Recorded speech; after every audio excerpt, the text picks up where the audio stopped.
Olá, tá sem áudio, Celo.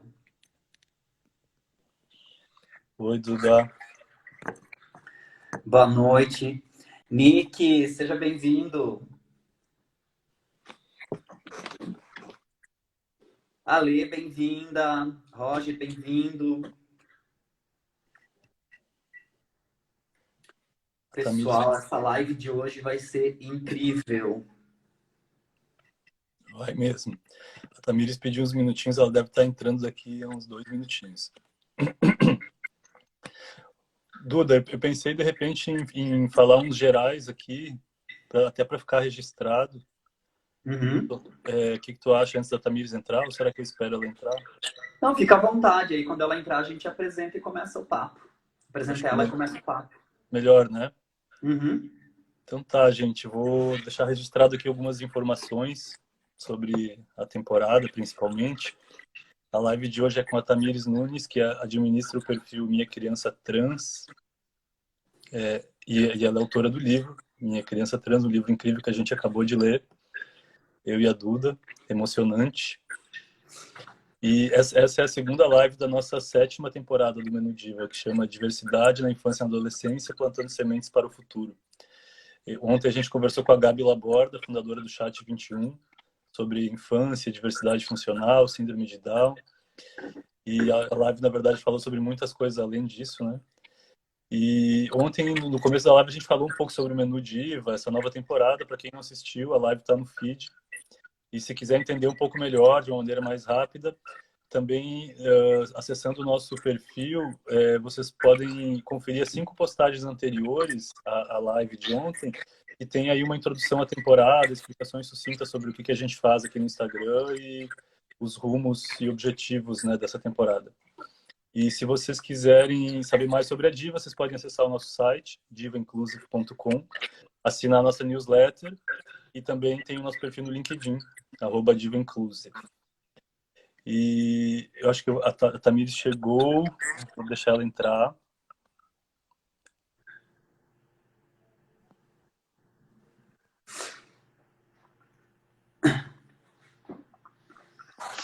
Olá! Oi, Olá, boa Tamires. noite. Boa noite, tudo bem com vocês? Tudo Tudo ótimo. certo. Que honra te ter aqui. O prazer é todo meu. Como é que você tá, Tamires? Estamos bem. Tivemos algumas situações desde ontem, mas estamos bem. Que bom, se no resultado final a equação tá positiva, estamos sobreviventes, né? É isso que importa. Que massa. A gente estava falando agora, Tamires, nós duas acabamos de ler o teu livro. A Duda acabou já faz uns dias. Gostaram? Adoramos. Amei, amei. É Que bom. emocionante. Mas assim, devo te colocar a responsabilidade de muitos gatilhos, muitos gatilhos. Porque assim, ó, eu não lembro de ter lido um livro em que eu me conectasse tão profundamente nas situações em que você foi vivendo com a tua filha, e de realmente conseguir entender nas entrelinhas e a subjetividade de tudo que foi acontecendo ao longo da tua história e de todas as lutas que você travou para conseguir construir esse acolhimento e esse respeito tão admiráveis, assim, que no fim das contas, assim, tinha trechos do livro que eu precisava parar para me recompor, né? Porque no fim das contas, assim, eu acho que é um privilégio gigantesco a Agatha contar com uma mãe como você, porque eu, assim, em contato, né, com o universo trans, eu percebo que existe um mundo de pessoas que eu acho que o sonho da vida é poder ter uma parcela, assim, de toda a tua força, de todo... E a força do teu amor, assim, que foi maior do que qualquer obstáculo que se apresentou na tua frente, sabe? Mas sabe que eu preciso dizer isso? Que eu sou um grão de areia. Hoje, assim, eu falo, né? Nós somos um grupo de muitas mães. De muitas. E eu gosto de dizer isso, que eu estou aqui ainda representando muitas, porque muitas ainda não se sentiram à vontade para ocupar espaços na mídia ou, né, falar de uma forma mais aberta, mas nós somos muitas. E essa realidade tem mudado, né? Eu sei que ainda existe muitos casos de famílias que não promovem o acolhimento, existem muitos casos de expulsão familiar, mas nós estamos mudando isso. É constante famílias que estão aprendendo a olhar para os filhos com mais empatia, com mais respeito, e eu acho que isso vai mudar. Eu acho que cada vez isso vai ser uma realidade mais crescente. Mas eu acho que a sensação de esperança que teu livro passa é tão gigante, porque no fim das contas, tipo, eu sou da década de 80, então ter sido uma criança e aí vendo todas as características, as persistências, né? Enfim, eu me identifiquei com todas e ainda poderia agregar mais algumas, assim. Mas uma criança trans que não teve a oportunidade de viver a transgeneridade em função de não existir nem essa discussão na época. Então, eu acho que existe uma ruptura sendo causada por pessoas como você e todas essas famílias que você está representando e falou a respeito, que realmente dá esperança da gente viver novos tempos que realmente vão proporcionar acolhimento e uma dramática redução de violência contra vidas trans, sabe? Então, eu fiquei muito emocionada com o teu livro. E foi um grande prazer, assim, eu devorei ele, assim, de uma maneira que eu nunca me vi devorando do mesmo jeito outro livro, sabe? Ai, que bom, fico feliz, fico bem feliz. Tô aqui, ó, com ele bonitinho do meu lado, sabe? Agora vai lá pra minha família, sabe? Muito massa, gente. Tamires, eu comecei antes de tu entrar fazendo uma introdução aqui sobre a temporada e tal. E aí eu vou só finalizar isso para deixar registrado mesmo um pouquinho de informação em cada live para a gente também ter esse ciclo, porque depois a ideia é que esses materiais se transformem numa plataforma, enfim, com mais foco ainda em crianças e dentro do universo LGBT, assim, né? Não só da transgeneridade e tal. Então a ideia é que a gente tenha essas coisas registradas também para situar o material todo depois, né? Então eu falei um pouco sobre a temporada e tal, e aí para situar dentro da estrutura dessa temporada, infância, da diversidade na infância e adolescência, plantando sementes para o futuro, a gente está no início dessa primeira fase que é dedicada a abordar o campo da diversidade no âmbito da família, né? Essa etapa ela deve durar até o final do mês de novembro, vai ter várias lives, algumas já confirmadas, outras em processo né? E aí a gente entra numa segunda fase que vai ser dedicada à escola, a esse debate dentro das escolas, que também vai ter um ciclo de lives e um monte de conteúdos no Instagram e no nosso site também, né, em todas essas etapas. Depois a gente entra numa terceira fase, que é habilidades para a cidadania, que aí a gente vai explorar um pouco o que a gente precisa oferecer de fato para as crianças para que elas salvem o futuro, né? Basicamente é isso. Depois vem uma longa etapa de curadoria, que vai ter mais de 200 conteúdos segmentados por linguagem, formato, tema, enfim, que a gente vai fazer e apresentar isso no Instagram e depois na plataforma, né? E a ideia é transformar essa temporada, então, nessa plataforma que a Duda já está, inclusive, trabalhando, montando ela para que ela fique disponível para famílias, para gestores educacionais, educadores, enfim, né? E ontem a gente teve a primeira live com a Gabi, do Chat 21, falando sobre infância e diversidade funcional, né? Hoje tem a Tamires, semana que vem a gente tem o Felipe Fortes, médico de jovens, que a Tamires conhece, e a Sabrina Donati falando sobre diversidade, bullying e infância, né? E aí a gente tem algumas outras lives marcadas que são mais para frente, que aí eu não vou comentar ainda agora, a gente vai anunciando aos poucos. E aí, gente, sobre a Tamires, eu vou fazer uma breve apresentação aqui dela, bem rapidinho, para a gente começar o nosso papo de fato, né? Então, como a gente já falou, ela é autora do livro Minha Criança Trans, que a gente leu e adorou e se emocionou. Ela tem atuado nas redes sociais de uma maneira muito interessante, compartilhando experiências, histórias, conteúdos que, inclusive, serviram para a gente na curadoria dessa temporada. Muitos dos conteúdos que a Tamires indica vão entrar na nossa temporada na parte de curadoria. E que são super úteis para outras famílias que passam por situações semelhantes, né? E atualmente a Tamires é coordenadora nacional da área de proteção e acolhimento da criança, adolescente e famílias LGBT na Aliança Nacional LGBTI e vice-presidenta da ABRAF, que é a Associação Brasileira de Famílias Homo-Transafetivas e ativista pelos direitos trans e infanto-juvenis. Foi as informações que eu consegui coletar online sobre a Tamires. Tá ótimo já. Obrigado demais por estar com a gente. E, Duda, não sei se tu quer começar fazendo uma pergunta específica para a gente iniciar esse papo. Se começa... Olha, primeiro quero agradecer profundamente a tua presença, Tamires, porque eu venho reforçando o fato de que essa é uma das nossas mais importantes temporadas de toda a história da Diva. É a 7ª temporada, né? A 8ª, somando com a temporada do Spotify, das playlists que a gente fez. E para mim, ela tem um valor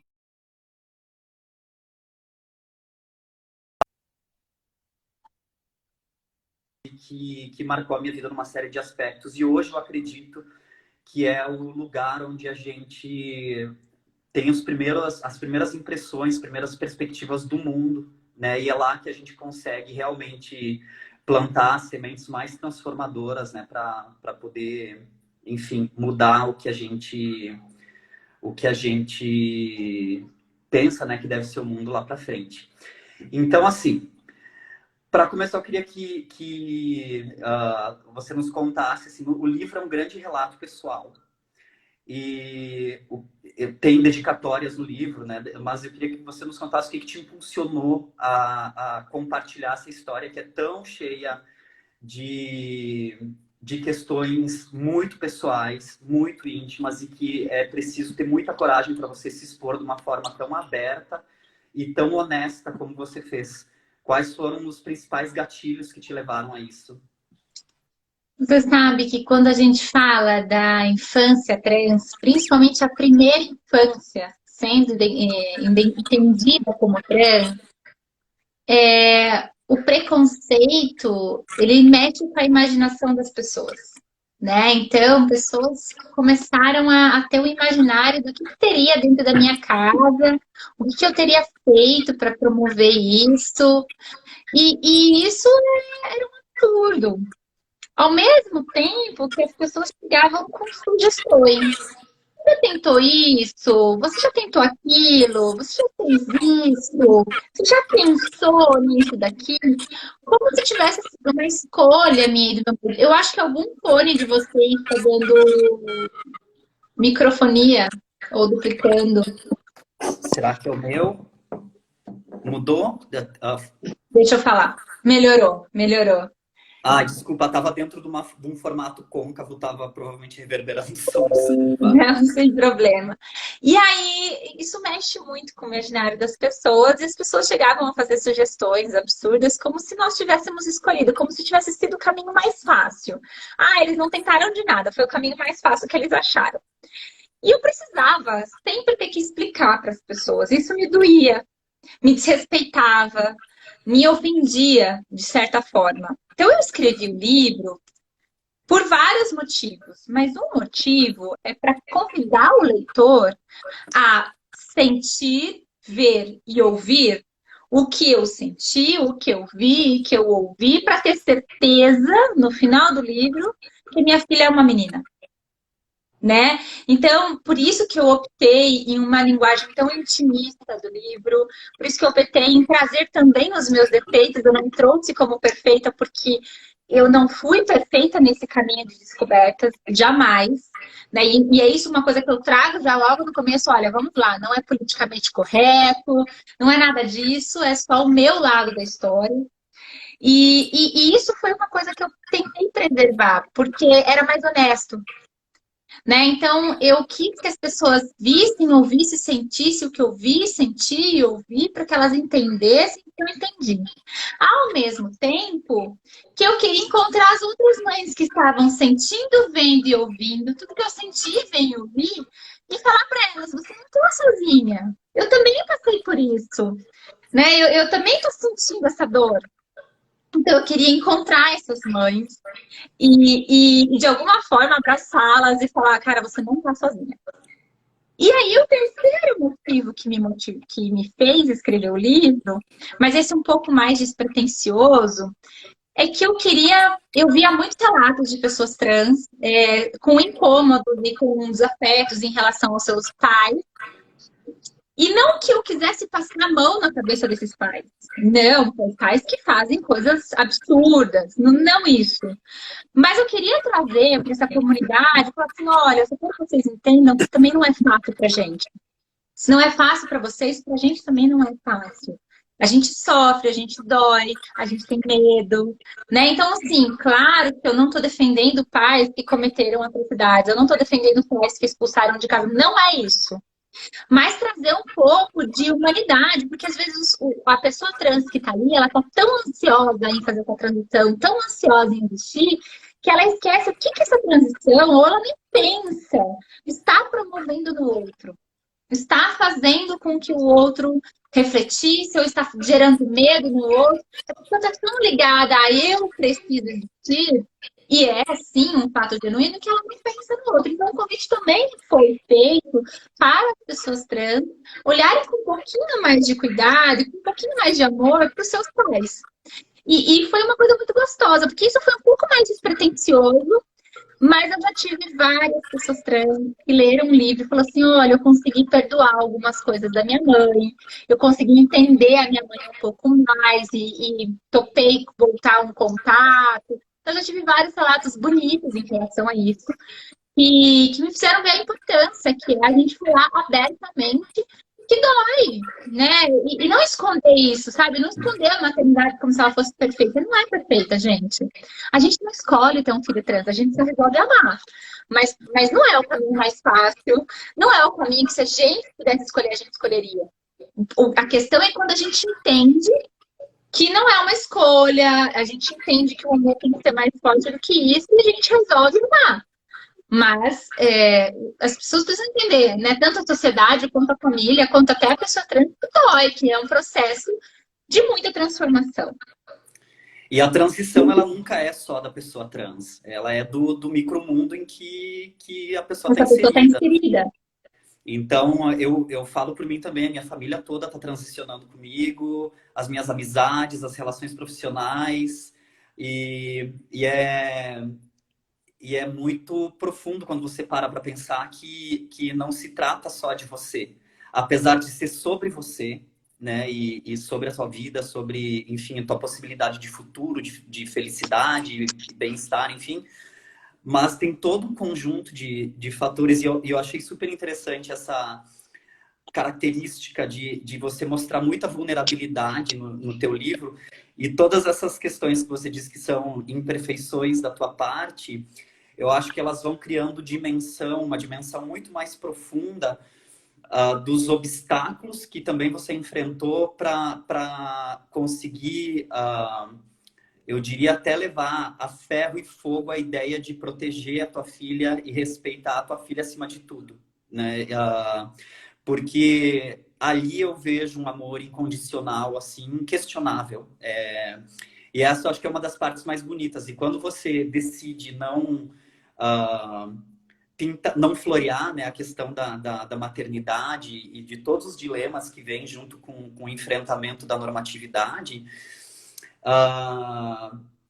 humaniza de uma forma, assim, acho que aproxima também a possibilidade das famílias verem que não vai ser perfeito, que você vai ter percalços de aceitação, de você poder enfrentar a sociedade, de você poder viver o próprio luto que é narrado, né, dentro dessa ideia de se desprender da expectativa, da imagem daquela criança esperada, enfim. E aí, tendo isso como gancho, eu queria te perguntar sobre esse processo de luto. Porque quando a gente ontem conversou com a Gabi também, ela mencionou isso em relação a crianças com síndrome de Down.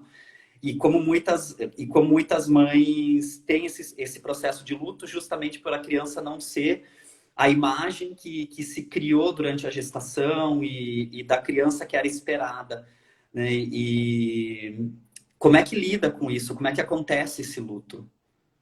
Você sabe que hoje tem muitas mães que me procuram, né, por conta das redes sociais. Eu acredito que eu sou uma das únicas páginas informativas que traz esse assunto tão explicitamente, né? E então muitas mães acabam me procurando e quando elas me procuram e elas estão nesse processo do luto, eu sinto que elas querem que eu fale que vai parar a dor.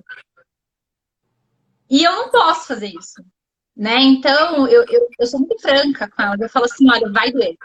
E vai doer muito, e vai doer por muito tempo. Mas eu tô aqui com vocês. É isso que eu posso prometer. Que você não vai passar por essa dor sozinha. De que eu tô aqui com você. E esse luto, ele vai se transformando, né? Para mim, na transição da Agatha, ele foi muito intenso. O corpo doía, eu não conseguia comer. Ele foi um luto que me doeu fisicamente, não só emocionalmente, mas ele me atacou o físico, ele me atacou por inteiro. Com o passar do tempo, ele se tornou uma saudade que dói. Então, eu não consigo ver fotos, eu não consigo pensar, eu não consigo lembrar, me dói, me faz chorar. Hoje, ele estava começando a se transformar numa saudade nostálgica. Sabe aquela saudade começa a ser boa? Mas aí, eu fiz a retificação da certidão de nascimento dela. E eu voltei para aquele luto inicial. Por quê? Porque, porra, tirar do papel significa que ninguém nunca mais vai saber que existiu. Eu não tenho mais provas. Eu não tenho mais como provar que meu filho existiu. Né? É só a minha palavra. É só eu dizendo ele existiu. Porque agora não tem mais história dele. Agora ele se apagou definitivamente. Foi tipo, enterrou de vez. E aí, quando eu peguei aquela certidão de nascimento, onde não tinha mais o nome dele, e eu sei que é importante para ela, e eu fiz por ela, mas eu, enquanto mãe, sofri. E voltei a viver um luto, e voltei eu chorei muito, eu fiquei muito triste, eu fiquei chateada. Então, esse luto, ele não é uma coisa plena, assim, vai acontecer, dali 2 meses você vai ficar bem e nunca mais vai viver esse luto. Vão ter fases dos nossos filhos que eles vão ser mais, que vão ter gatilhos que vão ativar esse luto, e vão ter fases que vão ser mais tranquilas, que vão ter um luto mais nostálgico, um luto mais, uma saudade, um luto. O que a gente tem que saber é que tá tudo bem, que vale a pena. Né?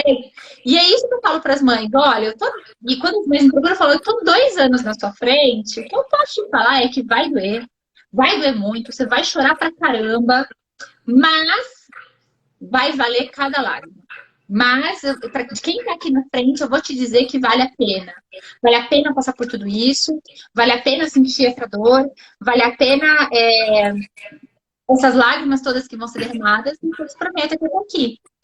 Então, é isso que eu posso dar para quem me procura, sabe? E é isso que eu posso me dar também, porque quando eu estou passando por um luto, eu me permito ficar triste. E isso não quer dizer que eu amo menos a minha filha. Eu ter ficado triste com a certidão de nascimento não quer dizer que eu ame menos ela.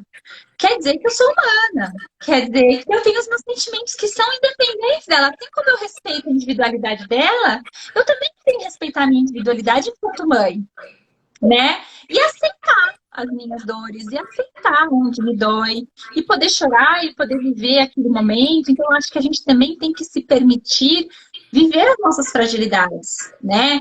Sentir onde está doendo e nos respeitar. Porque quando a gente respeita a nossa dor, a gente consegue fazer com que os outros também respeitem. Olha, me respeita, tô no meu momento, não tá legal, eu preciso viver isso aqui, mas vai passar, daqui a pouco eu vou estar bem. Né? Eu fiquei 3 semanas bem para baixo, 3 semanas difíceis, e depois passou.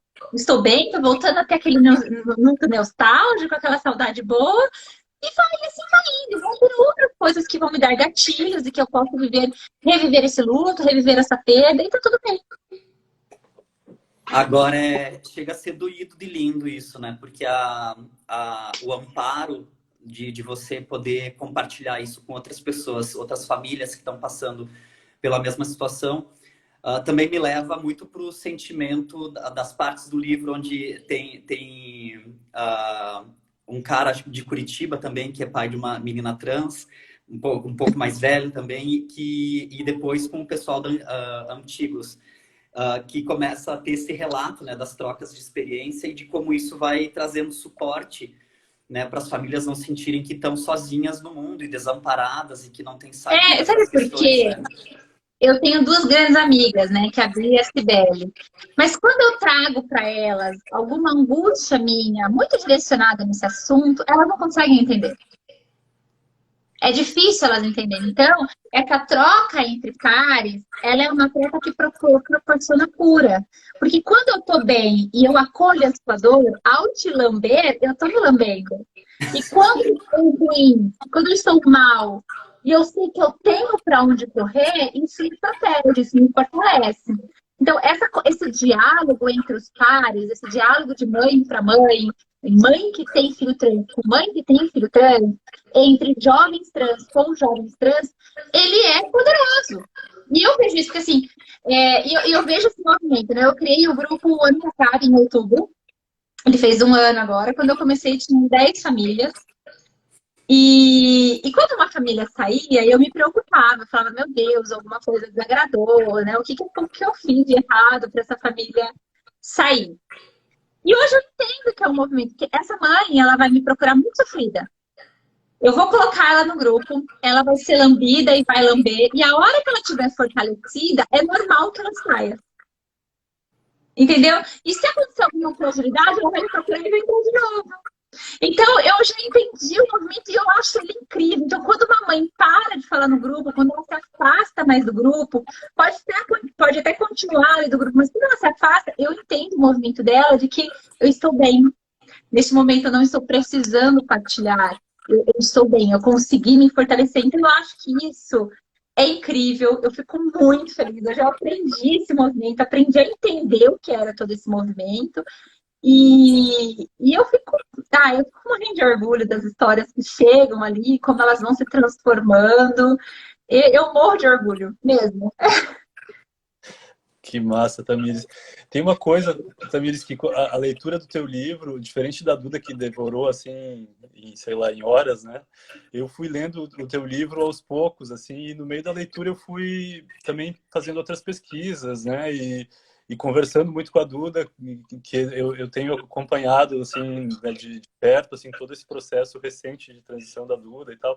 Então o livro ele vem me provocando muitos questionamentos, assim, né? E aí, conforme eu ia avançando, eu comecei a experimentar o tema, sabe?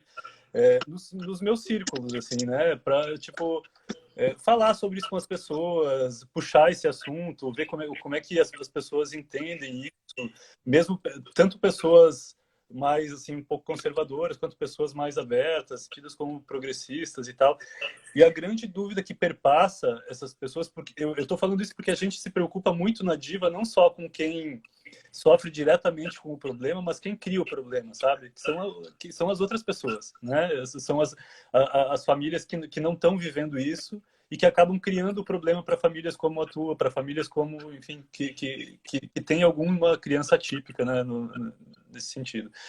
E a grande dúvida que perpassa a cabeça das pessoas, pelo que eu fui coletando, assim, né, nessas conversas, é como que a decisão parental ela pode ser segura e fundamentada, levando em conta as limitações que as crianças têm em tese, porque elas não podem se comunicar com objetividade, ou porque elas têm uma compreensão racional ainda não tão bem formada dos desejos, sentimentos, da subjetividade e tal.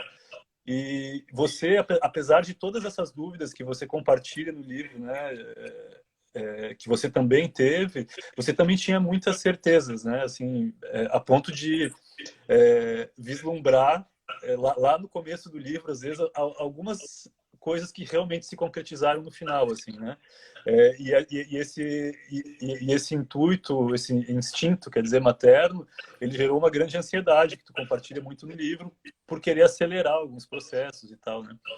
Então, eu queria te pedir para falar um pouco, assim, o que tu diria para essas pessoas que não conseguem entender por que esse diagnóstico é possível? Porque para algumas pessoas, por mais que você tente explicar, parece que esse diagnóstico é, como você disse, assim, é a saída mais fácil, ou é precipitado, enfim, né?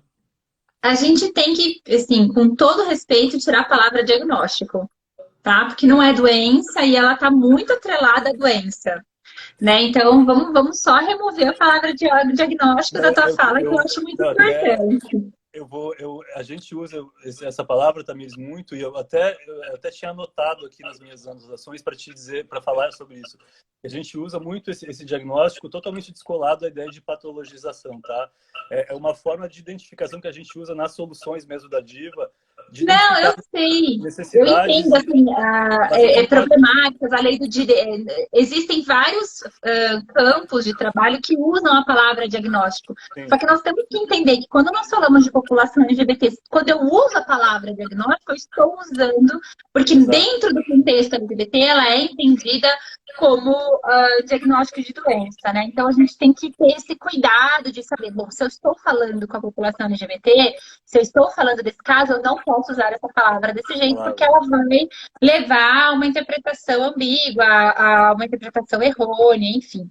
Então, eu acho que essa percepção da criança, o que a gente precisa entender, e isso foi difícil de eu entender e de eu aprender, eu estudei muito hoje para entender isso, né? Porque nós queremos que a criança nos fale enquanto adultos. Nós queremos que ela fale a nossa linguagem. E aí, quando você fala para mim, mas a criança não fala de forma objetiva. Eu acho hoje, lembrando de tudo, eu lendo meu livro, a minha filha foi muito objetiva nas falas dela. Só que ela falava enquanto lugar de criança. Então, veja, não é a criança que tem que falar enquanto adulto, falar de uma forma que a comunidade adulta entenda. Somos nós, adultos, que temos que treinar o nosso ouvido e olhar para interpretar a criança. O que isso quer dizer? O que isso significa? O que isso representa? Então, eu me colocar de igual a igual para a criança e entrar no universo dela para falar o que isso representa para uma criança. O que isso quer dizer para a criança, né? Então, quando a criança faz esse movimento, o que significa? Então, eu acho que o que dificulta muito é isso, é a gente achar que, a gente esperar que a criança nos fale e nos dê o recado dentro do que nós estamos adaptados, né? Nas nossas relações de adultos. O que eu estou adaptado a um amigo meu fala, a um familiar, no trabalho, como as coisas são comunicadas dentro da minha sociedade, que é uma sociedade adulta. Mas eu tô falando de criança, e a criança vai falar do jeito dela, ela vai falar com um desenho, ela vai falar numa brincadeira, e eu tenho que treinar o meu ouvido, eu tenho que treinar o meu olhar para entender isso. E isso é um movimento muito recente, né? Veja, o ECA tem 31 anos. Quantos anos de sociedade nós temos? Né? Então, veja, faz só 31 anos que tem uma pressão maior social e política concedendo às crianças e aos adolescentes o direito de assistir enquanto indivíduo, né? E tirando a soberania dos pais. Hoje o ECA fala, os pais não são soberanos. Os pais não são donos da criança. Nem tudo que um pai sente, a criança sente, né? Então, faz pouco tempo isso. Tem gente que nunca leu o ECA, tem gente que não sabe o que é o ECA. Então, quando eu não entendo que a criança é um ser de direitos e que a criança pode ter sentimentos e sensações descoladas dos seus familiares, eu não estou apto para escutar essa criança. Eu não estou apto a olhar para ela, entender. Então, e a criança dá sinal. Por exemplo, uma criança que não gosta de abraçar o tio. Ela abraça todo mundo, mas aquele tio ela não abraça. Aquele tio ela não quer. A criança está dando um sinal. Alguma coisa, alguma sensação. E a gente tem que respeitar. A gente tem que aprender a respeitar o limite da criança. Ela fala, não me sinto confortável com esse abraço. A gente não pode forçar o abraço. Então, se eu não me sinto confortável nesse papel masculino que você está me pondo, por que eu vou brigar? Nem eu gostaria de ser obrigada a... Não. Então, eu acho que é isso. Eu acho que falta a gente treinar o nosso ouvido e treinar o nosso olhar para escutar como uma criança e interpretar o que isso significa. As crianças dão sinais objetivos para nós. As crianças falam. Vou dar um exemplo para você. Chegou uma mãe para mim de um menino trans, então um menino com vagina, e ela falou que ele tinha 11 anos, mas que ele nunca deu nenhum sinal da infância, que ela nunca observou nada. E eu fui conversando e conversando e conversando com essa mãe, fui falando dessa infância e tal. Até que ela falou assim, o meu filho, né, quando ele tirou as fraldas, ele passou 2 anos fazendo xixi em pé no tapetinho do cachorro. Então, veja, né? Enquanto menina com vagina se recusava a sentar para fazer xixi. E fazia xixi em pé no tapetinho do cachorro. Isso é um sinal subjetivo. Estou incomodada com o papel feminino de fazer xixi sentada. Só que essa família nunca parou para entender aquele sinal e achou que era como que fazia em pé com a fralda, era uma falta de costume. E nunca perguntou para a criança o que significa fazer xixi em pé no tapetinho do cachorro. Porque a gente considera que a criança não vai saber responder. Mas talvez tivesse perguntado para aquela criança de 3 anos, por que você faz? O que você quer dizer? O que te incomoda em fazer xixi sentado? Talvez a criança tivesse falado. Mas será que a gente está preparado para escutar o que a criança tem para falar? Também tem isso. Será que eu estou preparado, às vezes, para escutar uma crítica? Teve um momento, assim, no começo do ano, que eu tava muito sobrecarregada e eu fiquei um pouco mais irritada. E eu não bato, enfim, mas eu dou uns berros, né? Então, qualquer coisa eu dava um berro aqui em casa. Né? E eu tenho, assim, paciência muito, né? E o Diaga falou pra mim, muito, deixa eu falar uma coisa. Eu falei, fala, filha. Ela falou assim, eu fico triste quando você grita comigo. Então, quando a gente dá abertura para a criança falar, será que a gente está preparado para o baque? Eu falei, puta que pariu, realmente, eu estou gritando com ela faz uma semana, mas não é culpa dela, é porque eu estou trabalhando, é porque eu estou estressada, é porque eu estou de TPM, por diversos motivos, na mesma semana, e eu gritei a semana inteira. Né? Coisas que eu poderia ter sentado e conversado, sem gritar.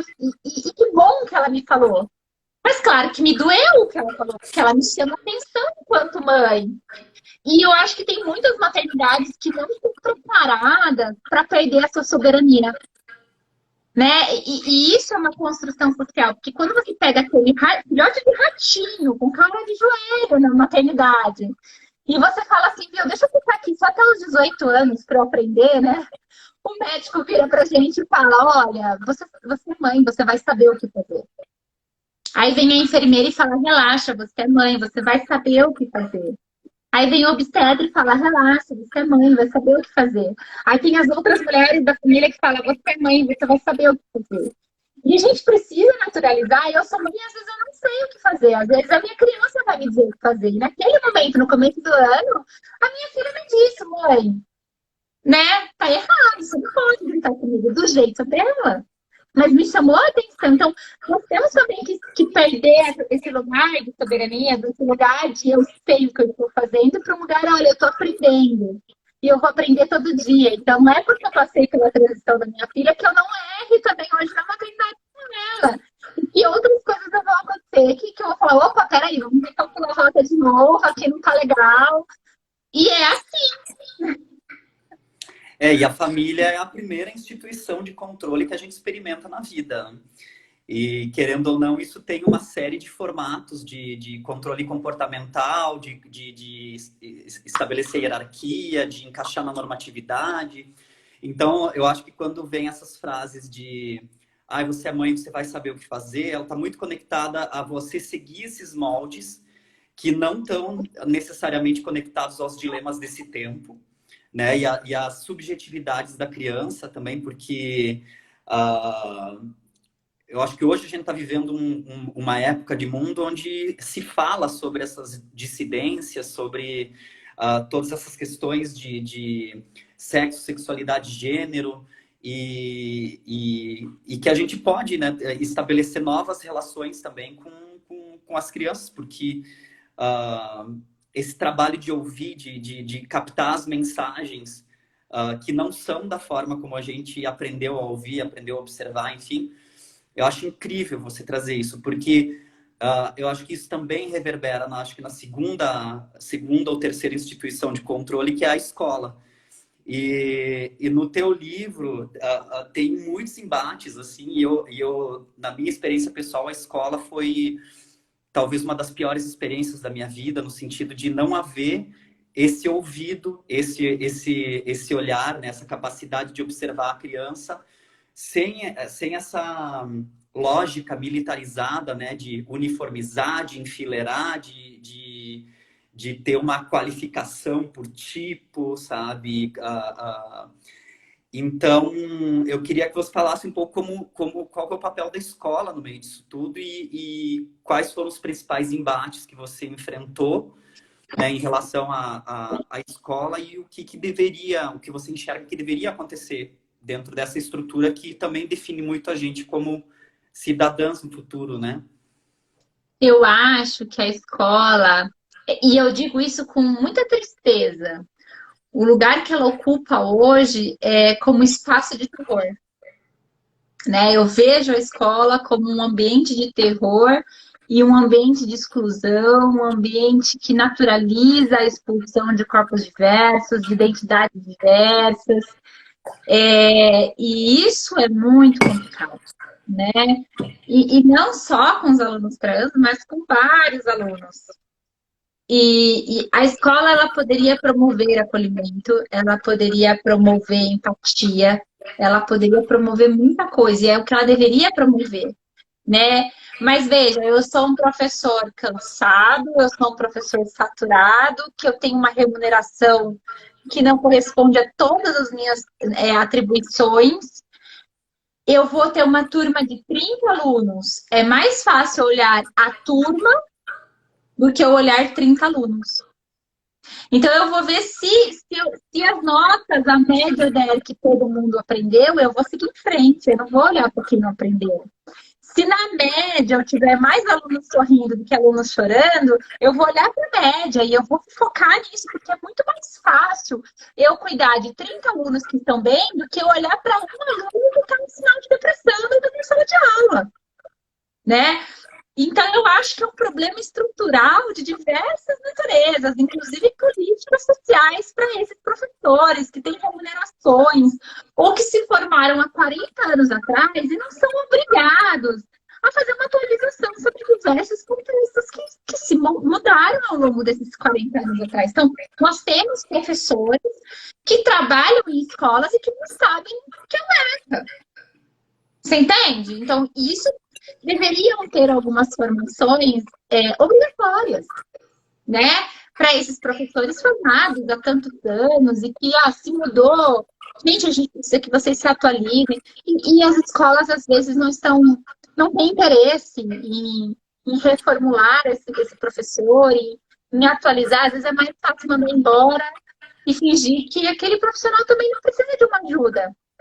Né? Então, eu tenho tentado fazer um trabalho com as escolas, tanto que as mães me pedem, tanto que as escolas me procuram, de diálogo. Eu não estou aqui para meter o pau na escola. Não é isso. Eu estou aqui para falar assim, ó, se vocês não sabem, a gente pode aprender juntos, a gente pode pensar numa solução juntos, a gente pode desenvolver um caminho juntos. O que não dá é ignorar. Isso eu não vou tolerar, que vocês ignorem a realidade. Mas se vocês estiverem dispostos, eu tô aqui com vocês pra gente aprender juntos. Então, eu acho que falta isso. Eu acho que falta um pouco de sinceridade na escola, de falar assim, eu não sei nada, mas eu posso aprender. Isso foi uma coisa que eu vivi muito, porque quando a Agatha começou a transição dela, claramente, nem a psicóloga da escola, nem a professora, ninguém ali sabia sobre essa temática. E na parte da direção, também ninguém teve interesse em saber. Então, eu não sei, mas eu também não tenho interesse em saber. Né? E eu acho que essa é a grande problemática da escola hoje. E aí teve uma família que teve um problema com uma escola grande, ameaçou um boletim de ocorrência, ameaçou diversas situações, e aí a escola me procurou. E aí esse diretor, ai, que bom, eu estava fazendo uma palestra para os professores, e eu falei assim, olha, a gente só tem que pensar o porquê que vocês me procuraram. Vocês me procuraram porque deu merda. Se não tivesse dado merda, vocês iam me procurar? Então, vocês têm que deixar de ser reativos e procurar formação e procurar saber e se atualizar quando dá um grande problema. E vamos tentar ser proativos. Chegou uma mãe de um aluno diverso, vou tentar entender aquele aluno, vou tentar entender aquela família. Ou eu vou me preparar para alunos que podem aparecer e que podem surgir. Então, falta um pouco de desinteresse, eu vejo, né? E eu não acho que é desinteresse individual, mas desinteresse por sobrecarga, por remuneração aquém das atividades. Então, a problemática ela é densa, né? E ela faz com que a gente chegue à situação de um estado de terror, né? Principalmente em escolas particulares. E a gente tem questões estruturais também, né? De uma movimentação ultraconservadora tentando implementar a escola sem partido, exclusão de discussões sobre gênero, exclui a palavra gênero, não se fala sobre o assunto, exclui educação sexual, exclui esse pensamento dos limites do corpo, das questões de identidade e tudo mais. Então, eu acho que a gente tem questões políticas muito contundentes também, estabelecendo barreiras que quando você tem também uma escola que não está muito interessada em se transformar, né? E eu digo que tem alguns caminhos que a escola pode adotar. Um deles é seguir a reprodução de um conservadorismo que simplesmente não olha para o ser humano e tenta encher, né, aquele recipiente com conhecimentos que serão perdidos ao longo da vida. Ou então uma escola que se conecta às questões do seu tempo e vai trabalhar em cima de formação cidadã, de cultura de paz, de realmente humanizar e entender as individualidades. Por mais que se tenham 30 alunos numa turma, não se pode apagar aquelas crianças que estão manifestando a depressão, que estão escondendo a sua identidade de uma maneira que é muito perceptível que existe um problema lá. Então, eu acho que essa barreira extra estrutural do Estado, ela também auxilia para que a gente não alcance, né, a possibilidade de ampliar a discussão de um jeito honesto. Né? Porque quebrar o sistema é complicado, né? Você está ali num sistema, você depende de muita coisa, e quebrar esse sistema, quebrar essas barreiras, é se botar no fogo cruzado. E quem quer hoje se botar no fogo cruzado? Quem quer ficar vulnerável? Né? Porque uma escola, quando aposta num aluno desse, uma escola, quando olha essa temática, ela está se botando no fogo cruzado. Uma escola particular, quando ela faz isso, ela sabe que por causa de um aluno ela pode perder 30. E que escola está afim disso? Né? Por isso a gente tem um movimento mais saudável nas escolas públicas do que nas escolas particulares. E isso é algo que nós temos que falar. Né? Até que ponto a escola particular ela pode ter esse pensamento? Até que ponto é legítimo isso? Né? E a escola pública ela consegue quebrar um pouco mais, claro que aí nós temos envolvimento de alguns políticos na escola pública, que também podem dificultar, mas hoje eu vejo uma movimentação maior nas escolas públicas do que nas particulares. E eu acho interessante você falar isso, porque a minha irmã mais velha, ela é diretora de uma escola pública lá em Santa Catarina. E a ideia dessa plataforma que a gente começou a estruturar para falar, né, criar um instrumental dentro do que a legislação permite, dentro das premissas do ECA, né, que é o Estatuto da Criança e do Adolescente, para as pessoas que estão aqui, de repente, não estão viajando sobre o que é o ECA, né, que está sendo tão falado. E construir um ferramental que possa orientar como profissionais de educação podem se relacionar com as famílias, né? Instruir famílias, acolher essas famílias de crianças LGBTs e como lidar na escola também, como criar um acolhimento, uma cultura de paz. Então foi, nesse caso, né, a minha irmã teve uma aluna trans que veio exigir, né, solicitar que ela fosse chamada pelo nome social, utilizar os banheiros femininos e ter respeito aos seus pronomes, né? E isso virou uma grande polêmica dentro da escola.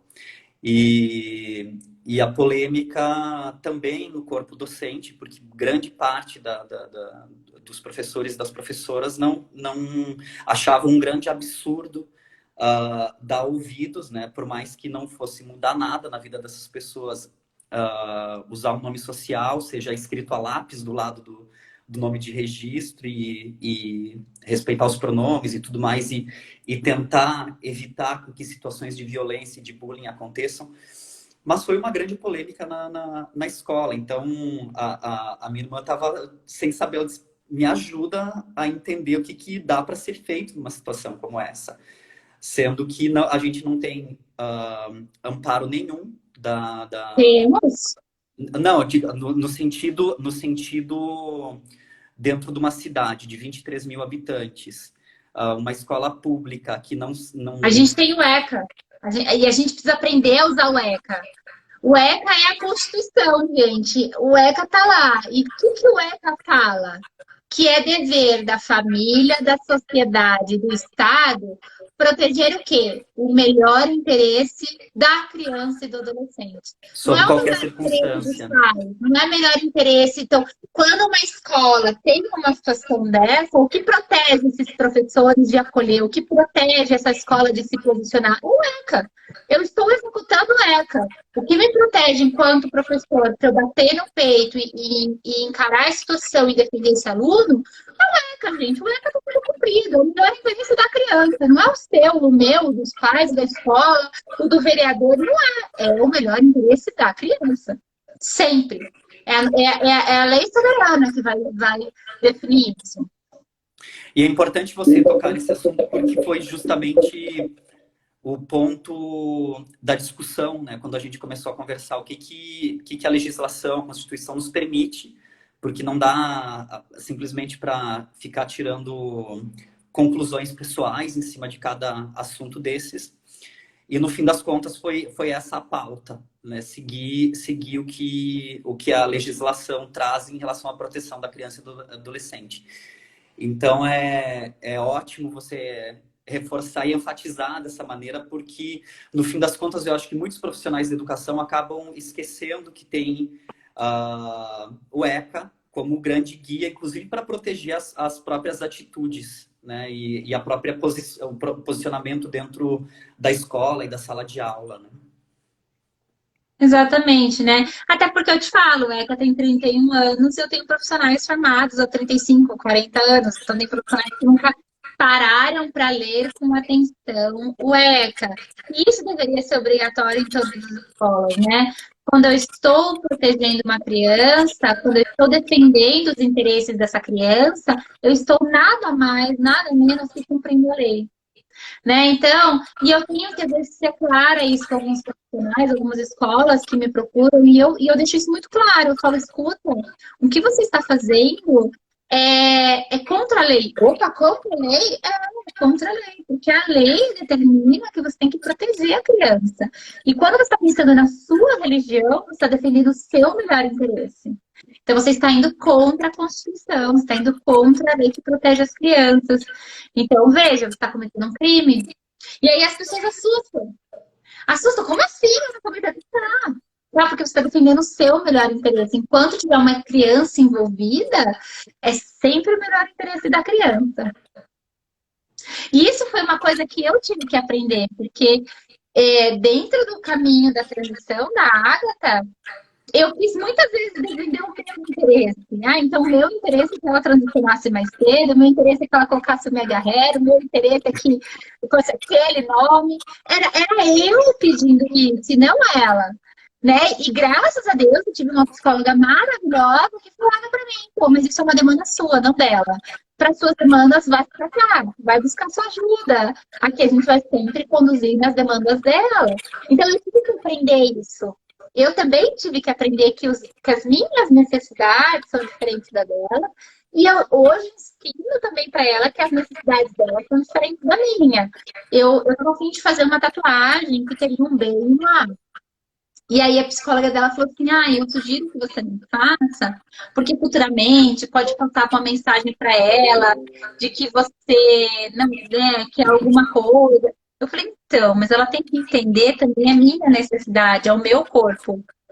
Então, eu, enquanto mãe, eu fui mãe do Bento e sou mãe da Agatha. E se eu sinto a necessidade de tatuar esse B em mim, ela vai ter que me respeitar. Assim como eu exerço respeito a ela e respeito quem ela tem que respeitar o que minha maternidade foi, né? Então, eu acho que é difícil a gente exercer isso. É um ato diário. A gente tem que ser lembrado diário. Isso aqui é para quem? É para mim ou para ela? Que é o lance da certidão. A certidão é para quem? É para mim ou para ela? Se é para ela, eu vou ter que dar conta do meu luto. Eu vou ter que dar conta do que isso pode promover em mim. Porque muitas vezes a gente deixa de fazer porque, se eu fizer a certidão dela, eu sei que eu posso reviver o luto que eu não quero viver. Mas é para quem? Então a gente tem que sempre estar perguntando sobre quem estamos falando, para quem é isso aqui. Se isso se refere a mim enquanto mãe, eu vou fazer. Mas se isso se referir a ela, eu vou ter que fazer o que é melhor para ela. E entrar nesse equilíbrio é muito difícil, porque nós não somos treinados para isso. Nós somos treinados para olhar para o nosso medo, para os nossos sentimentos e fazer isso prevalecer. Excelente. E me diz uma coisa, Tamires, no caso das escolas também e das famílias, ficou claro que tem a questão do ECA como o grande parâmetro, né, nesse sentido. Mas a questão emocional e psicológica das famílias, como você enxerga que essas famílias podem procurar amparo para conseguir... Quem elas podem procurar para conseguir esse amparo psicológico e emocional? Hoje na ONG a gente acolhe muitas famílias, então deixa aqui meu contato, @minhacriançatrans, me chama no direct. A gente faz esse acolhimento, eu faço pessoalmente de muitas famílias e a gente encaminha tanto para o grupo terapêutico quanto para alguns profissionais especializados, né? A gente faz o que a gente pode por todas as famílias. Mas existem outras ONGs também que fazem esse suporte. E caso a família não tenha acesso a nenhuma ONG, Defensoria Pública, gente. A Defensoria Pública pode te virar a Defensoria dos Direitos Humanos. Claro que às vezes eles não conseguem dar um suporte emocional que aquela família precisa, mas um suporte jurídico pode dar. Então, existem lugares que a gente pode correr. E a gente tem que só aprender aí. Eu acho que a gente precisa aprender que para ser boa mãe ou bom pai, às vezes a gente precisa de ajuda. Às vezes a gente precisa parar e falar assim, olha, eu não sei o que fazer. Me ajuda. E aí a gente às vezes precisa de algum profissional para isso. Né? Então a gente precisa sair desse lugar, desse desconforto, aquela soberania que eu falei que nós temos, e entender que às vezes, para eu ser uma boa mãe, eu vou precisar que alguém me diga o que é ser uma boa mãe. O Tamires, pensando nesse poder transformador mesmo que tu vem falando, sabe, da parentalidade, né? Acho que não só da maternidade, mas da parentalidade como um todo, que é essas experiências que a gente passa sendo pai, sendo mãe, sendo mãe, enfim, que transformam completamente quem a gente era antes disso, né? Enfim. E eu acho que no teu caso, a história que tu conta no livro mostra isso de uma maneira muito evidente, né? E aí eu fiquei lembrando de uma passagem lá do livro, quando você chega lá no laboratório, no ambulatório antigo, lá na USP, né? E aí você descreve lá que os pais que estavam lá eram todos, abre aspas, socialmente validados, né? Como você e tal. E aí isso te dá um alívio, e você fala isso de uma maneira muito honesta, né? Por saber que você você não tinha culpa do que estava acontecendo com a sua filha, né? E essa percepção ela é totalmente compreensível, né? Tendo em vista, enfim, a tua experiência mesmo, né? Anterior. Mas depois de tudo que você passou, assim, tendo em vista esse olhar inicial e a experiência que vem depois, eu queria que você falasse um pouco sobre como é que você enxerga hoje essa diversidade de modelos familiares, né? Assim, a homoparentalidade, a transparentalidade, porque você, lá no final do livro, naquele capítulo As Minhas Orações, eu acho que é As Minhas Preces, você já começa a olhar para o futuro e pensar, né, como é que vai ser o futuro da Agatha, né? Quando ela crescer, se ela resolver ter uma família, enfim. E aí eu acho que ali você já começa a rever um pouco o teu próprio modelo, que foi o modelo no qual você foi criada, né? Eu vou dizer que a minha família de infância, que hoje são os parentes, né? Porque quando a gente casa, a nossa família é nosso marido e os nossos filhos, mas os meus parentes, é, eu vim de uma família muito disfuncional. Então, eu não tenho aquele padrão pai e mãe felizes, que se dão bem. A minha família foi uma família muito disfuncional, eu não tive essa referência. Então, quando eu busquei casar e me relacionar com alguém para construir uma família, eu tentei ir para mais padrãozinho que tinha, entendeu? O cara mais politicamente correto, aquela coisa bem quadradinha, eu falava, vou ter aquilo que eu não tive, a perfeição. E aí vem a vida e te fala, não, isso não é para você. Mas uma vez a vida fala, não, não, não, aqui não. É, eu acho que eu aprendi que se a gente está unido, não importa com quem eu estou unido. Né? Veja, acho que ficou difícil de entender, mas assim, se a família tem união, se ela é uma união de dois homens ou de duas mulheres, ou é uma união só de mãe e filho, ou é uma. A forma com que ela aconteça, mas se tem ali uma união, se tem uma cumplicidade, aquilo é família. Porém, se eu tenho pessoas que são progenitores, mas não olham para os seus filhos, não respeitam, aquilo não é família. O que são pessoas que têm laços de sangue, mas família não é. Então, eu aprendi a distinguir, e isso veio ao longo da minha vida, mas foi reforçado que laços de sangue são diferentes de família. Laços de sangue não nos obrigam a amar. Laços de sangue não nos obrigam a ter afetividade e respeito. Laços de sangue não fazem esse trabalho. Né? O que faz esse trabalho é eu querer o bem, eu querer me respeitar, eu entender como minha prioridade, eu entender como minha família. E isso é um esforço. Né? Então, eu acho que a gente precisa respeitar mais as famílias diversas. A gente precisa entender o que as une. Entendeu que muitas vezes uma família de dois homens e uma criança tem mais amor e mais afeto do que uma família de um homem, uma mulher e uma criança. Né? Não é isso que faz uma família ser perfeita. O que faz uma família ser perfeita, e vou até corrigir, não existe família perfeita. Mas o que faz uma família ser família é como ela se relaciona. Como que acontecem as relações dentro dessa família? Elas são relações baseadas em quê? São relações baseadas em obrigação e laço de sangue? Então não é família. Não, são relações baseadas em amor, em respeito, em companheirismo. Então, mesmo que haja qualquer imperfeição, qualquer discussão e qualquer diferença, é família. Então, acho que eu aprendi isso, né? Que a família, ela é constituída por aquilo que motiva ela. O que cola essa família? O que une essas pessoas? Isso faz ela ser uma família feliz, uma família unida, enfim, uma família funcional ou não. Perfeito.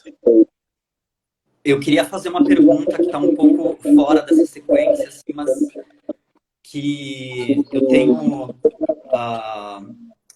eu acho que é importante a gente refletir a respeito, que existe uma diferença grande entre viver a transgeneridade na infância e viver a transgeneridade na juventude, na vida adulta.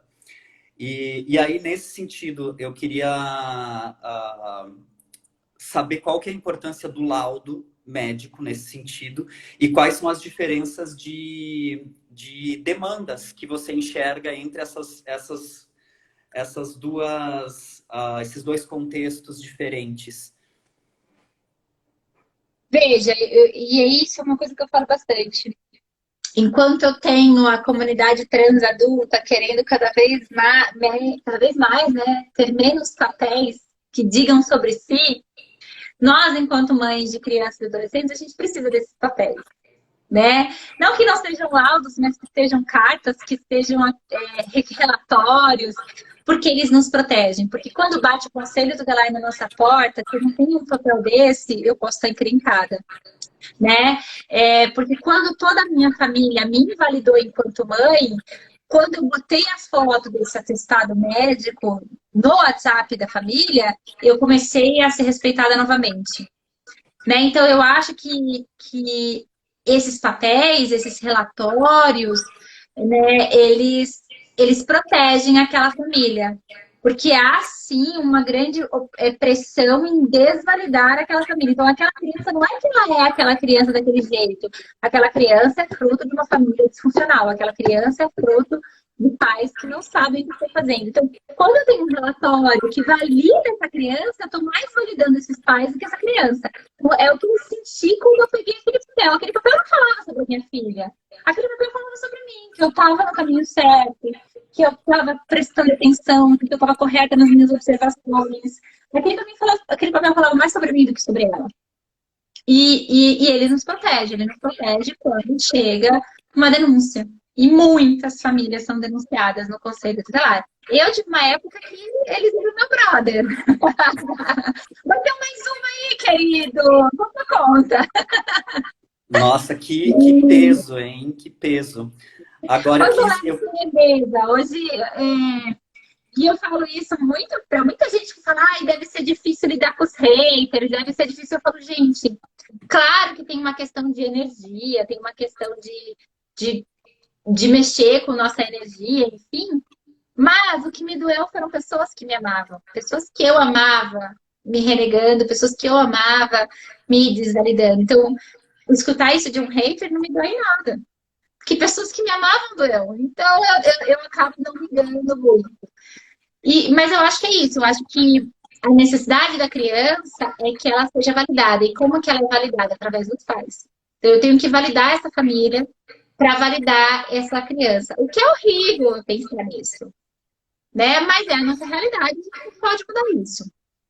E mas como eu acho a criança...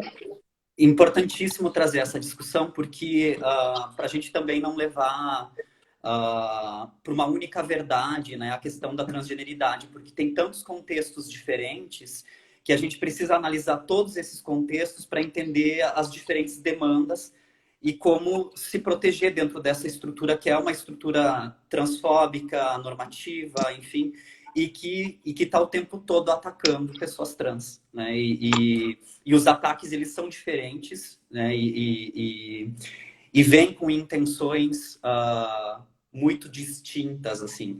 Então, eu quis perguntar isso, a gente conversou lá atrás, quando a gente se conheceu, Tamires, e reverberou muito forte. Eu só tive que colocar aqui, senão vai acabar a bateria do meu celular. Sem problemas. E eu quis enfatizar isso porque é uma discussão muito latente dentro do meio trans.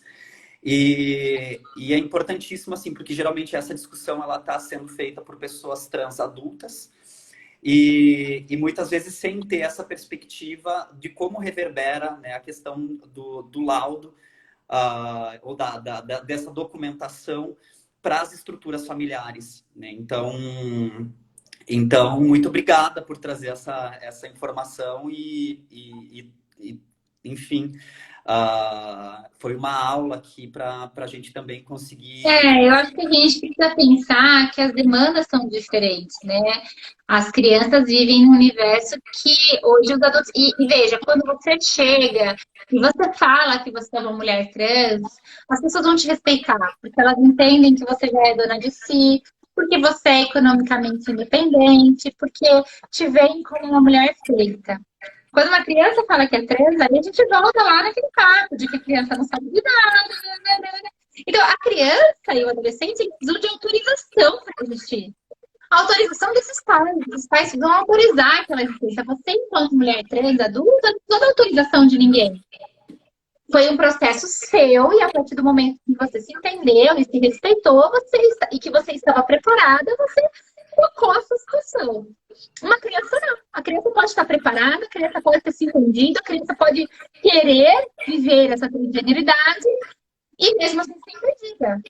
Né? Então, e o que protege esses pais para eles darem essa autorização? O que dá força, o que dá coragem para esses pais quebrarem no sistema e dar essa autorização para um filho? Muitas vezes é um papel. Tamires, esse papel, então, esse papel o que você chamou de relatório, que eu chamei inapropriadamente de diagnóstico, ele é o que? É um laudo, é um relatório? Assim, o da Agatha inicialmente foi um atestado, né?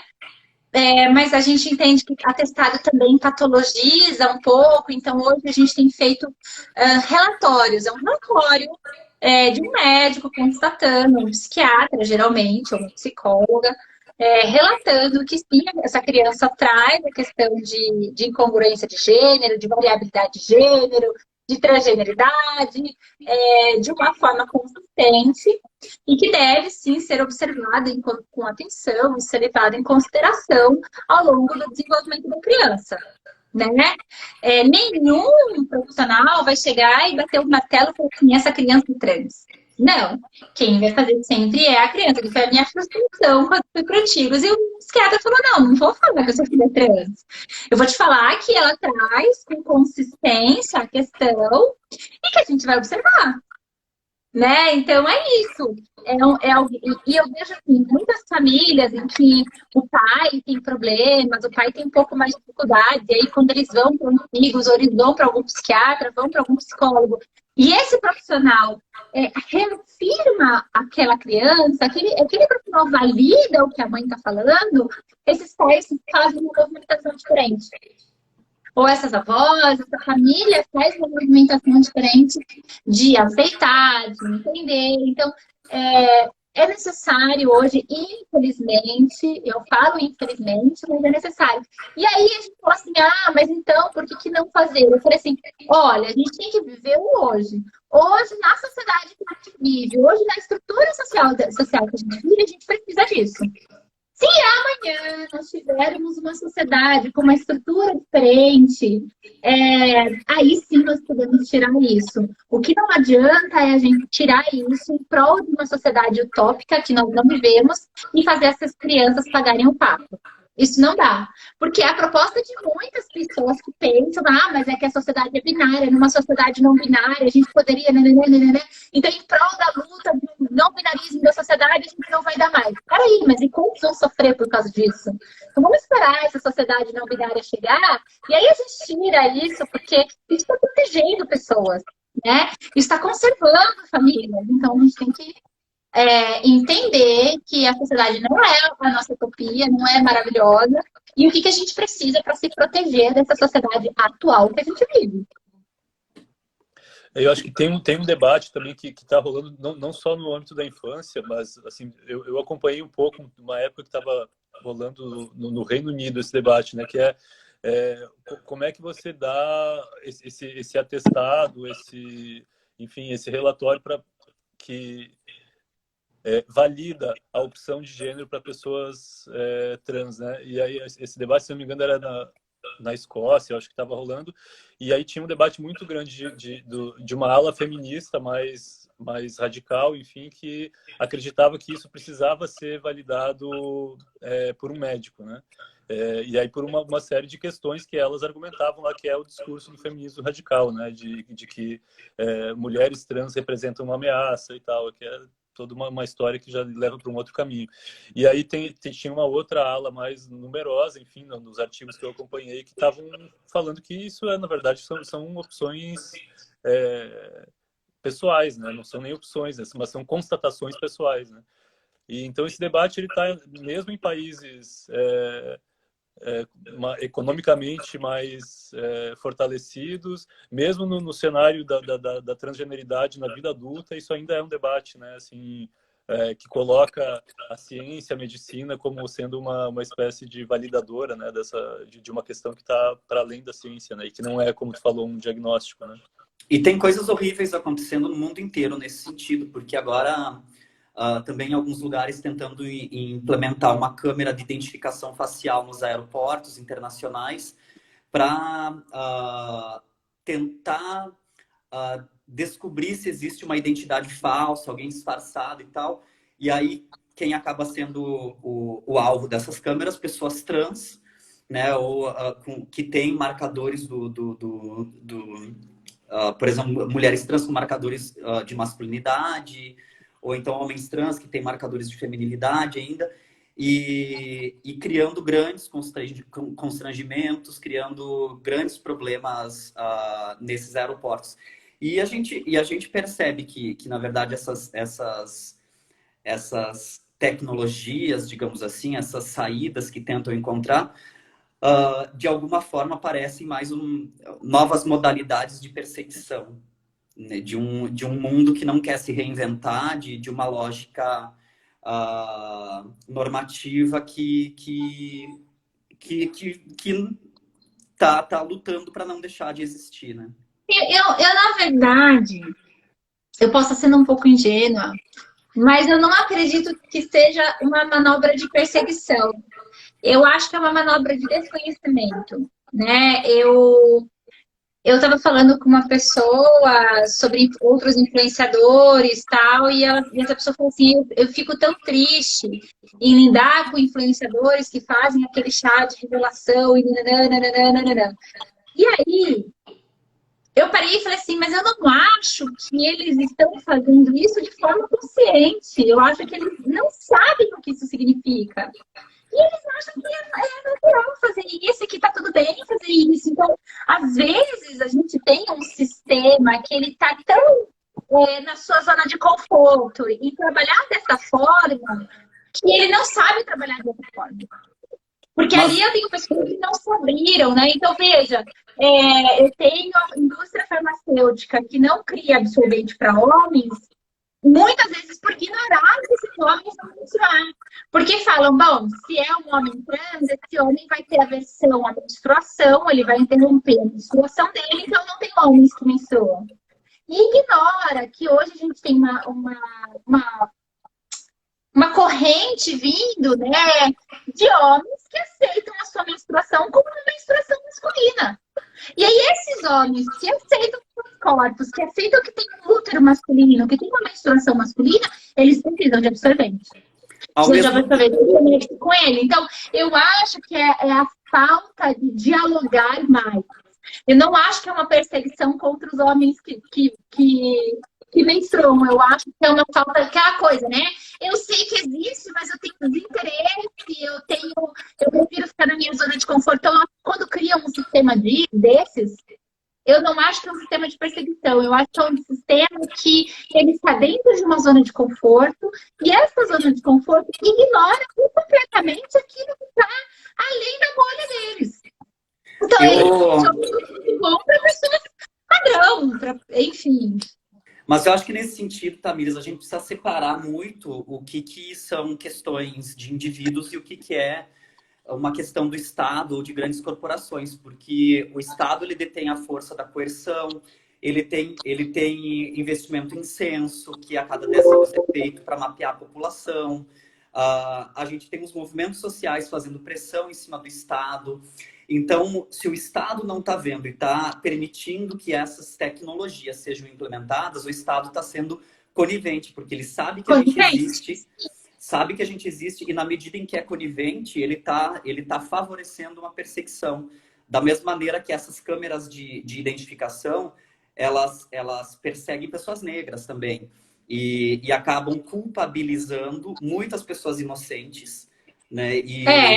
Não, eu entendo que o Estado ele tem dever, né, enquanto Estado, em olhar para a sociedade com integralidade. Eu estava num evento no Rio de Janeiro há 2 semanas e tinha alguns vereadores, 2 deputados federais, que suas grandes bandeiras eram a infância. E quando eu falei nesse evento, esses 2 deputados federais arregalaram os olhos. E depois eles vieram falar comigo e eles falaram assim, eu nunca ouvi falar de infância trans. Eu nunca pensei sobre isso. E eu lido com infância faz 30 anos. Que é a minha bandeira, que é a minha bandeira política, que é a minha área de atuação, é para onde eu mando minhas emendas. E eu nunca pensei que existia infância trans. Assim como eu estava 1 mês atrás num evento que tinha juízes da vara de infância. E eles me procuraram depois que, enquanto juiz da vara de infância, ele falou assim, eu sou juiz da vara de infância há 23 anos. E eu nunca pensei nisso. Aonde estão as crianças trans dentro da minha vara de infância, dentro dessa região da minha comarca? E eu virei para ele e falei, elas estão suprimidas pelo sistema. O sistema não deixa elas chegarem até você. E aí, quando você também desconhece e não abre esse sistema, é uma coisa sendo conivente com a outra. O sistema não deixa chegar e você também não abre o buraco para mim. E aí eu acho que tem uma questão... Desculpa, Tamires, pode concluir, desculpa. Não, é isso, entendeu? Eu acho que é uma questão que ela é muito complexa. Aonde que vira a chave?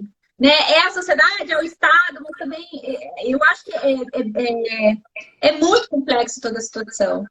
E a gente tem que tentar fazer o possível para mudar. Criar as Total. rachaduras, né? Eu acho que tem uma questão aí que é importante, que eu acho que é um caminho, né? É um caminho para a gente quebrar essa lógica, que é a ideia de representatividade, né? Porque, por exemplo, se você tem um deputado federal trans trabalhando lá com infância, por exemplo, se tem uma pessoa trans, ela jamais vai deixar de passar pela cabeça dela uma questão tão importante. Desculpa, agora eu vou falar. Porque quando a minha filha de 4 anos foi trans, fez a transição, eu não tinha nenhuma ONG que falasse sobre ela. A gente tem mais de 200 ONGs LGBT no Brasil. Eu não tinha nenhuma que levantava a bandeira trans, infanto-juvenil. Nenhuma. E sem falar... Eu tinha várias pessoas trans ali que não... Por quê? Porque eu tenho uma comunidade trans adulta que não teve infância trans. A grande maioria não teve infância trans. Então, essas ONGs LGBTs, elas não levantavam bandeira a não ser que acontecesse um caso. Então, aconteceu um escândalo envolvendo uma criança LGBT, aí sim eu levanto a bandeira, faço um auê, mas no meu dia a dia eu não trabalho com essa temática. Primeiro, porque eu tenho medo de quando eu levantar essa temática dizerem que eu estou fazendo ideologia de gênero com crianças, lá, lá, lá. E segundo, porque eu não tive essa vivência. Então, não é das minhas zonas de conforto falar. Então, quando você fala, se eu tivesse um deputado federal trans, e eu vou te dizer, não necessariamente ele ia falar das nossas crianças. Muito e até porque a gente tem representações vazias, né? Como o Tami que é um cara que não fez nada direito pela comunidade trans e tá lá, né? De direita, né?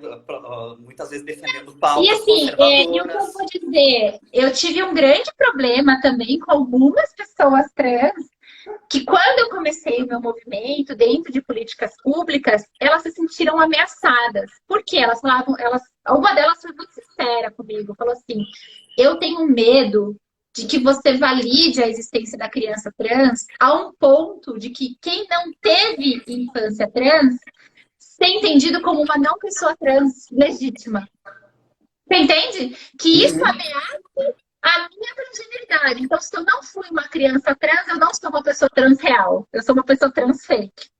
Então, eu tenho medo que esse movimento das crianças impacte na minha existência, na minha validação da existência. Então, veja, né? Mesmo dentro da comunidade, nós temos fragilidades. Nós temos muitas fragilidades.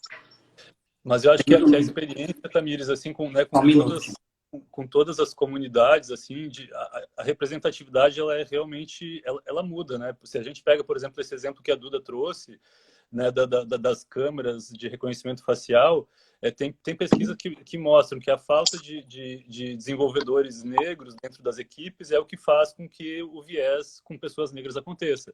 Então, isso em todas as instâncias. É claro que no legislativo, tudo isso é muito mais complicado, especialmente quando se fala de infância, porque não vai ter criança legislando, né? Então, sempre fica um debate indireto, enfim. Mas eu acho que quando, à medida que você tem mais representatividade de pessoas trans e conforme o tempo for passando e a gente tiver mais pessoas trans que talvez passaram, né, por questões na infância de uma maneira menos traumática, elas talvez tenham um olhar mais sensível para determinadas questões. E eu acho que muitas das pessoas trans hoje que tiveram uma infância traumática, elas talvez, o que falte para elas é um pouco vislumbrar a possibilidade, né, de que a infância pode ser diferente, porque elas não conseguem imaginar a infância de uma maneira diferente. E aí que é o trabalho, de repente, né, o teu trabalho com o trabalho dessas pessoas que tem que se unir para buscar lá a representatividade em várias instâncias, seja dentro das corporações, seja no legislativo, seja nas instituições, seja nas escolas, né? Tipo, quando é que a gente vai ter professores transgêneros? Quando é que a gente vai ter deputados? Bom, deputados a gente tem alguns já, mas assim, em maior número, né? Quando é que a gente vai ter pessoas ocupando cargos de poder nas corporações, tomando decisões, desenvolvendo produtos, criando serviços, né? Comunicando, enfim, quando a gente tem representatividade, acho que a gente também antevê, como tu falou, a gente é mais proativo, né? uma empresa, acho que uma empresa ou uma instituição que tem diversidade dentro do corpo interno dela, da comunidade interna, ela consegue ser mais proativa e não ficar esperando, como a escola que você estava falando, né? Que todas as escolas fazem isso, na verdade, né? Elas esperam ser processadas ou quase ser processadas ou levar um boletim de ocorrência. Eu tenho vários relatos de amigos professores que estão assim, vivendo a mesma situação, né? A escola não faz nada até... E aí, se você tem diversidade lá dentro, você é mais proativo. Isso é fato, né? Mas, gente, já estamos caminhando para 1h30 de live.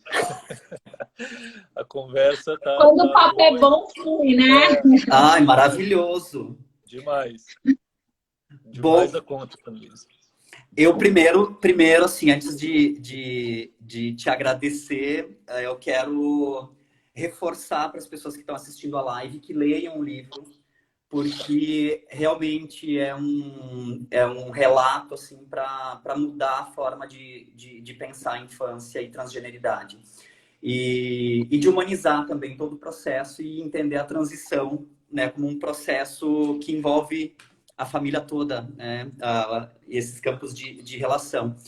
E aí, Tamires, eu quero te agradecer do fundo do coração pela tua participação e, inclusive, pela gente ter tido a experiência com o teu livro antes dessa conversa, porque foi determinante para que a gente extraísse muito mais desse papo.